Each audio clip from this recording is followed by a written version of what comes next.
हाय सगळ्यांना, शुभ सकाळ. पाय पकडा लागतील ना, या ना मग. सकाळी उठलं पिलं पाजून दिले आणि आता दूध काढावं लागते, कारण का बक्का सोडा लागतं सकाळी. सगळी तर झाडझूट राहिली माई. आता पहिले दूधच काढून घेतो. दादा काढून राहिली शेण. आता दोघंच बघतो का घरी म्हटल्यावर मग आम्हालाच करावं लागेल सगळं. पसारा एवढा पडला बकऱ्याचा सकाळचा. हे पटकनच असं दूध काढून घेतलं आणि आता सगळं मोकळं झालं. बकऱ्या सोडल्यावर, बकऱ्या सोडून दिल्या पहिले आणि सगळं मोकळं झालं. आता झाडझूड करायसाठी घरातही तसाच पसारा पडेल आहे सगळा आणि बाहेरही तसाच पसारा पडेल आहे. घरात तर सगळा अंधारच अंधार आहे अजून. आणि शेजारच्या बकऱ्याचे पिल्ले नाही सुटते. गेट लावून घेतल्याशिवाय नाही तर जातात मंदिराला.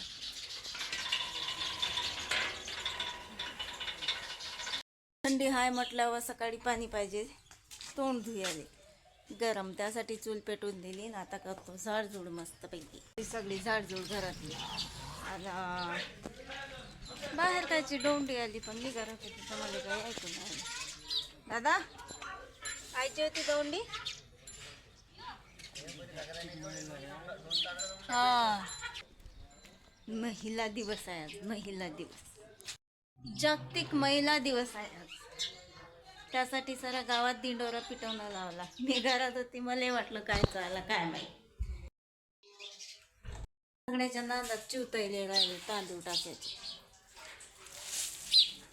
कामं जेवढे असतात का बकऱ्याचं करावं का ढोराचं करावं का झाडझूड करावं हेच समजत नाही. चहा ठेवला मस्त दादासाठी. मी पितो निंबू पाणी, म्हणजे साखर पाणी. भाजी काय करू आता? भाजी वांग.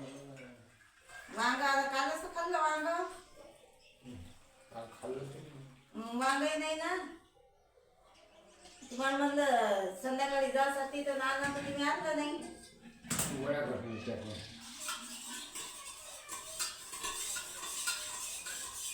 वड्या. सगळे कामं तर उरकले. आता घरातले स्वयंपाक भाजीचे ठेवली झाकून. दादाले टाईम आहे जरा साखर. मी नाश्ता करून घेतला, खरबूज होतं ते खाऊन घेतलं. आता पडला फक्त भांडायचा पसारा. आणि आज तर काही घरातली झाडझूड करावं नाही लागत असं मला वाटते. का जशीच्या तशीच आहे आज सकाळची झाडझूड. कारण एवढा दांगडोच नाही. बकरे सकाळीच गेल्या वावरात आणि घरीही कोण नाही माशिवाय. आणि मी काही एवढा दांगडो करत नाही. तशी मी शांत मुलगी आहे. काळ्या बिन कामाच्याच जाऊ राहिल्या. चुलीत पाणी तपलं म्हणा, त्याचं काही नाही. पण बाहेरचं वातावरण दाखवून देतं तुम्हाला एकदा.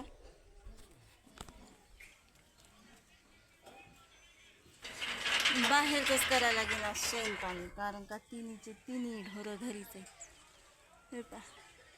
आणि ऊन इतकं तपुरायला का भयानक. त्याला मग आता तेवढे भांडे घासून घेतो मी. आणि सकाळचा पुंजाही न्यायचा राहिला होता बाहेर, तेवढे भांडे घासून घेतो फक्त. आता तेवढा पुंजाच न्यावं लागते बाहेर. दादाचं जेवण बिवण सगळंच राहिलं. पण आता दादाचं जेवणाचा टाईम व्हायला माये भांडे घासणं होतात. एवढे भांडे घासून घेतो का आवरला मग पसारा सगळा. घरातले कामं म्हणले का टोटल कामं करायचे. आता राहिले कपडे धुयाचे. माझी आंघोळ तर राहिलीच अजून. हे जे कपडे पडले घरादारात ते सगळे असे उचलून जमा करावे लागतात पहिले आणि मग बाहेर नेऊन टाकावं लागतात धुयासाठी. कारण का बाथरूमात आम्ही पाणीच भरून ठेवत नाही. नळ फिटिंग तर काही करेल नाही. मग त्यासाठी आम्ही हा प्लॅटफॉर्म निवडला कपडे आणि भांडे धुयासाठी. बॅटरी लो झाली आज सकाळपासून, चार्जिंग नाही लावला फोन.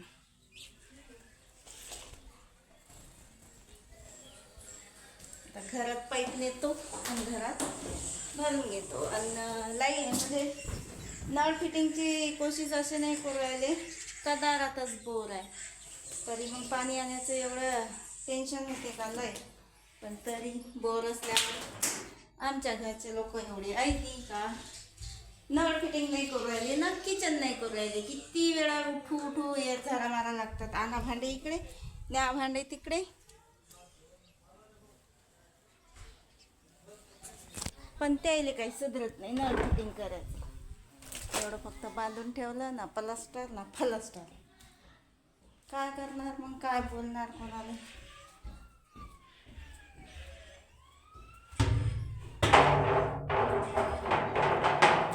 एवढे इकडे संडास बाथरूम मध्ये पाणी भरून घेतलं का झालं मग काम. आणि एवढे कपडे धुवून घेतो मी आता. आणि बाकीचं मग मी तुम्हाला दाखवतोच. व्हिडिओ पाहत राहा, कारण का आता मग मोबाईलमध्ये चार्जिंग नाही काहीच. सकाळपासून कामातच आहो मी, आणि मग फोनही कामातच आहे. आता लावून देतो मी बोर्डचा पाईप तर लावला. आता लावून देतो मोबाईल चार्जिंगसाठी, कारण मोबाईलमध्ये चार्जिंग असणं गरजेचंच आहे. आज या रूममध्ये काहीच पसारा नाही, कारण का स्वयंपाक भाजी सगळी मी तिकडेच बनवली. मला वाटलं का दादा घरी येईल.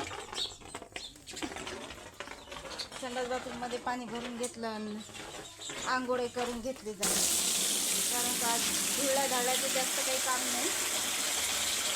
दादा चालले वावरात. दादा म्हणत बैल बांधून द्यायचं, पण मी म्हटलं नाही तुम्हीच बांधून द्या, कारण का उन्हात लई तकलीफ होते. मग लंगडू महाराज आमचे बसले खाली का उठतच नाही लवकर, मारा लागतात मग एर झाडा. उन्हाच्या गमतही नाही तो बाहेर असला की आपला बी जीव तिथे आणलं. मग दादानं बैल आता घरात.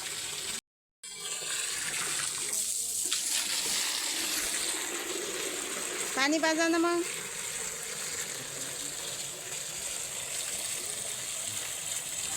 बैलाले पाणी तर भरून ठेवलं, पण बैल काही एवढा लवकर पाणी नाही पिऊ राहिले. ते पाणी मलाच पाजा लागेल. एवढा कपड्याचा पसारा पडला आता, म्हणजे कपडे धुवून घ्यावं लागतात. आणि बाहेरची ते शेण आहे ते झाडझूड करावं लागते. पण त्याच्या पहिले बांधायला लागते दादाची भाकर. दादाची भाकर बांधून घेतो मग. पाण्याची बॉटल कोणची देतात काय माहिती. आणि मला बी घरी थंड पाणी लागणार. सांगा, कपडा इकडेच आणि मी तिकडेच पाहू राहिले. कपडा बी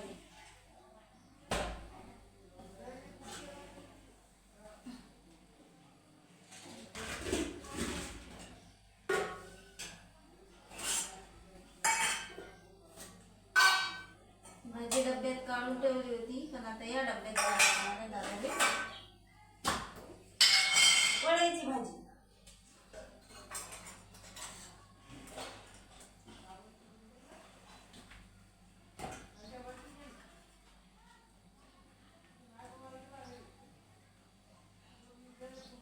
तांदूळ तर आता पोळीवरच बांधून घेतो दादाला.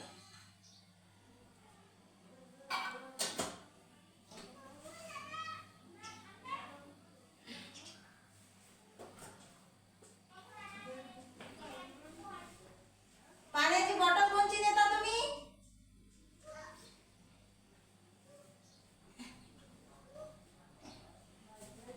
सांगायला तयार नाही. ही सांगत नाही. आपल्याला कल्ला करून विचारायला लागते. मग काम सोडून त्यांचे काम करायला लागतात. उन्हाचा तडाखा तर एवढा चालू आहे की मरणाचं झालं ऊन. पण आता मला की एक पन्नी, कारण का भाकरवाली होणार आहे, गोंधळीवाली आहे. मोठी कॅन नेतो म्हणतात दादा वावरात. मोठी कॅन तर थैलीत बसली, पण आता भाकरसाठी पन्नी. काय म्हटलं? हो ठीक आहे. ती गोंधळीवाली आहे, कारण थंड पाणी वाहण्यासाठी. तर मी आम्हाला सोय केली आता. ही कशी बिने मला काही टेन्शन नाही. पन्नी लावली भाकरली तर होणार नाही वली भाकर. ती दादाची तयारी झाली आता वावरात जायची. पाणी तर काही पेले नाही बैल, पण दादानं घरात आणून बांधले बैल आणि चारा बी लावून दिला त्याला. आता हे पाणी असंच पडलं. आता हे कोणा पेलं काय माहीत, मलाही माहीत नाही. आणि मी धुवून घेतो आता कपडे. दादाची सगळी तयारी झाली, वावरात जायची. भाकर बांधली आणि पाण्याची कॅन तर सकाळीच भरून ठेवली होती मी, कारण की थंड वारायला. वावरात गोंधळीची कॅन नेली म्हणजे त्याला पोतं लावून का पाणी थंडगार राहते. हे पहा, थैली सगळं सामान भरलं दादाचं. आणि दादाची तयारी एकदम ओके आहे. बाहेरचं शेण का आहे तुम्हाला दाखवून देते.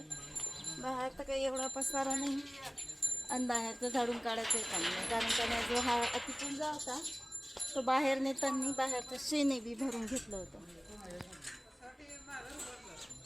फक्त झाडून काढायचा हे आहे, झाडून काढावं लागते आणि ते तर काही आता काढत नाही मी, संध्याकाळलो फक्त आता कपडे धुवून घेतो आणि उरकले मग माझे सगळे कामं. एकदम खुश. बकऱ्याचं तर काही आज येत नाहीत वाटते, बकरं दिवसभर घरी, डायरेक्ट संध्याकाळीच येते. चला मग आता कपडे धुवून घेतो मी आणि पहिले घेतो खिडकी बंद करून, कारण का बाईनं साफसफाई केली आणि मी जर धिंगाणा केला तर तिकडून आल्यावर होणार आहे म्हणजे कल्ला.